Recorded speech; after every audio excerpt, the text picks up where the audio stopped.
여성분들이 결혼 전제로 만나고 있어요, 이런 얘기 되게 많이 하시거든요. 그렇다면 결혼을 전제로 남자를 만날 때 사실 저 사람 외모 괜찮아요, 저 사람 직업 괜찮아요, 이런 걸로만 설명을 하기에는 결혼이라는 건 생각보다 굉장히 중요하고, 그리고 결혼이라는 게 굉장히 긴 계약입니다. 그래서 결혼을 하면 정말 이혼을 하지 않고 산다면 최소 30년에서 50년 이상 같이 살 생각을 하고 결혼을 하는데, 그런 기준이 없다 보면 결혼을 해놓고 나서 보니까 이게 부족해, 이게 부족해, 이게 문제야, 이렇게 생각을 하면서 이혼을 하는 경우들도 굉장히 많고, 그리고 되게 재미있게도 이혼하신 분들이 더 까다롭게 보는 거예요. 이번 시간에는 결혼을 전제로 연애를 할 때 반드시 우리가 중심을 잡고 봐야 하는 것 두 가지를 알려드릴게요. 결혼 전제로 남자를 만날 때 상대를 만나기 위한 기준에 대해서 이야기를 해드리자면, 첫 번째가 바로 최저 기준을 정해라, 즉 마지노선을 정해라, 이 얘기입니다. 그 최저 기준이라는 게 뭐냐면, 우리가 결혼이라는 걸 할 때 사실 그냥 서로 얼굴만 보고 이슬만 먹고 그냥 알콩달콩 사랑하면서 사는 것만이 아니라, 결혼은 생활이잖아요. 그 생활이라고 하는 건 뭐냐면 같이 매일매일 함께 있어야 된다는 얘기거든요. 그러려면 돈도 필요하고, 그리고 대화도 해야 되고, 그리고 가치관도 공유해야 되고, 특히 양가 부모님들과 보내야 되는 시간도 많아진다는 것을 의미해요. 그렇다면 그 최저 기준을 생각을 할 때 우리는 어디까지 만나도 괜찮겠어? 거든요. 어떤 분들은요, 사람을 만날 때 좋은 점만 보는 거예요. 딱 좋은 점 한 가지에 꽂혀서 저 사람 되게 친절하잖아, 아니면 저 사람 되게 다정하잖아, 그래서 나머지를 하나도 보지 않는 겁니다. 그렇게 되면 예를 들어 굉장히 다정한데 내가 생각했었던, 내가 기대하는 직업이 아니거나, 혹은 내가 생각하는 적어도 이 정도 연봉을 받아야 되는데 하는 연봉이 아니거나 이럴 수 있거든요. 혹은 되게 다정한데 사기꾼을 만날 수도 있어요. 그래서 최저 기준을 반드시 정해야 됩니다. 내가 만날 남자의 연봉은 이 정도였으면 좋겠어, 내가 만날 남자의 직업은 이런 직업이었으면 좋겠어, 이왕이면 부모님은 이런 성품을 갖고 있으면 좋겠어, 적어도 이 사람의 학력은 여기까지였으면 좋겠어 라고 하는 최저 기준을 갖고 있어야 돼요. 하지만 이것들이 하나하나가 다 높으면 곤란하고, 모든 것이 평균이길 바라는 것도 굉장히 곤란합니다. 왜냐하면 모든 것이 평균인 남자가 우리나라에 그렇게 많지 않아요.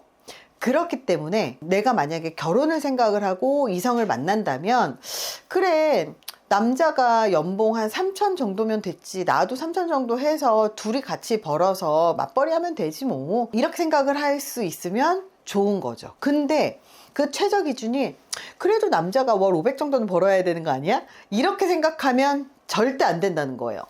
그래서 월 300만 원 정도 벌면 남자가, 그럼 나도 한 250만 원 정도 벌면 되는 거니까, 이런 식으로 생각을 할 수 있으면 되고요. 그리고 그래, 내가 남자가 300만 원 벌어오는 게 더 너무 높을 수 있어, 그러면 내가 250만 원 버니까 나보다 조금만 더 벌어도 괜찮을 것 같아, 이런 기준을 설정을 하는 거예요. 내가 그래도 전문대학을 나왔으니까 4년제 대학을 나왔으면 좋겠어, 혹은 나는 대학원을 나와서 박사 학위를 갖고 있지만 석사한 사람도 괜찮아, 이런 식으로 용인이 가능한 영역을 설정을 해주는 거예요.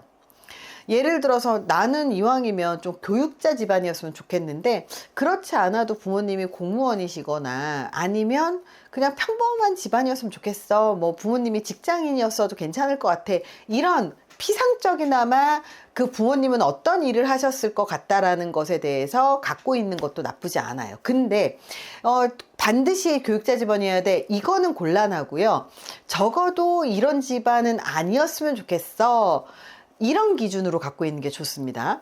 또 하나가, 이렇게 종교에 대해서, 집안에 대해서, 연봉에 대해서, 이런 것들에 대한 최대치가 아니라 최저치를 갖고 있으시라는 거예요. 그래서 나는 연봉을 얼마 받지만 이 정도보다 많이 받았으면 좋겠어, 적어도 나보다 좀 덜 벌어도 난 괜찮아, 인품이 좋다면, 이렇게 생각하시는 것도 나쁘지 않다는 거죠. 그래서 최저치의 기준을 정해라. 근데 많은 여자분들이 결혼을 생각을 하면 최저치에 대한 생각을 안 하고요, 자기가 만날 수 있는 그 한계에서 가장 최고치만 생각을 하는 경우들이 되게 있거든요.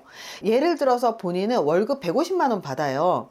그것도 아르바이트처럼 일을 하는데 모은 돈도 2천만 원밖에 없어요. 결혼하려고 생각을 하니 이왕이면 남자가 대기업이었으면 좋겠고, 그리고 경제관념이 있어서 그래도 모은 돈이 최소 1억 이상 있었으면 좋겠고, 그리고 남자네 집에서 지분 좀 해왔으면 좋겠고, 이런 식으로 하면 곤란하다는 거예요. 왜냐하면 나는 모은 돈이 2천만 원밖에 없고, 나는 월급이 150만 원밖에 안 되고, 우리 집도 별 볼 일이 없어서 내가 시집갈 때 뭐 하나 주실 수 있는 분들이 아니야.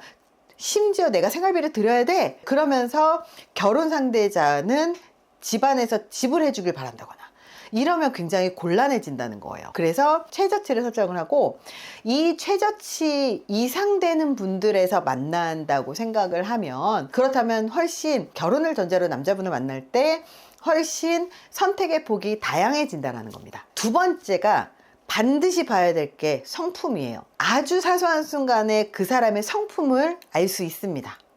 평상시에 잘난 척, 있는 척, 그리고 웃으면 상대방을 깔아뭉개거나, 그리고 상대방을 깔아뭉개는 농담을 하거나 갑질을 하거나 무례한 사람들, 사실 나한테 안 할 뿐이지 다른 사람한테 그렇게 갑질을 하고 무례하고 깔아뭉갠다는 건 나하고 관계가 좀 익숙해지고, 그리고 살다 보면 관계가 어떻게 바뀔지 모르거든요. 그렇게 바뀌고 나면 나한테 하게 될 행동이라는 겁니다. 그래서 이 사람의 인품을 반드시 봐야 하는데, 특히 전 연인과 헤어질 때 어떻게 헤어졌는지를 잘 보세요. 그래서 헤어질 때 전 애인은 상대방이 바람 펴서 헤어졌어, 이런 경우 진짜 많아요. 근데 그 와중에 인품 좋은 사람은 그것 또한 내 잘못이지, 내가 너무 바빠서 그렇게 잘해주지 못해서 그 사람이 외로워서 그렇게 할 수도 있어서 그래서 나는 그걸 내 잘못이라고 생각해, 이렇게 얘기할 수 있는 남자가 있다면 그 사람은 반드시 잡으세요. 인품이라고 하는 건 마지막 순간, 헤어지는 순간에 나오는 경우가 굉장히 많은데요. 거의 대부분의 사람은 헤어질 때 상대방 탓을 하고요. 상대방 탓을 한다는 얘기는 뭐냐면, 손바닥에 이렇게 부딪혀야 소리가 나는 법인데, 한 사람의 잘못만으로 헤어졌다, 뭐 물론 있을 수는 있지만 꼭 그렇다고만은 볼 수 없거든요. 이혼한 사람들을 인터뷰를 한 연구 결과들을 보면 모두 상대방 잘못이고 자기는 상처받았대요.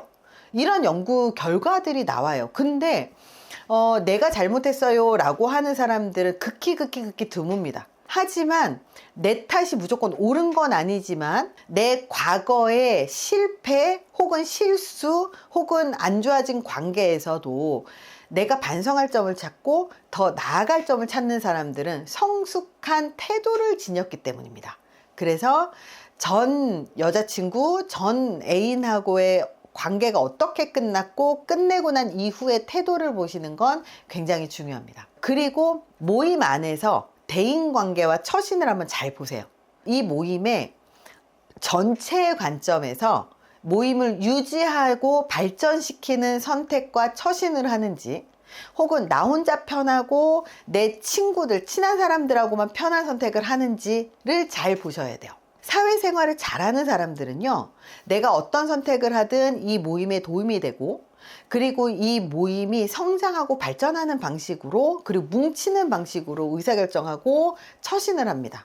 이런 사람들은 굉장히 현명한 사람들이에요. 하지만 현명하지 못한 사람들은 나 혼자 편안한 방식, 나 혼자 쉬는 방식, 나 혼자 즐겁고 모임은 깨지는 방식의 선택을 합니다. 예를 들어서 험담을 한다거나 모임에 대한 불만을 갖고 있다거나 아니면 갈라치기를 한다거나 이런 분들도 있다는 거죠. 근데 모임에서 그런 처신은 직장에서도 동일하게 나타나고요.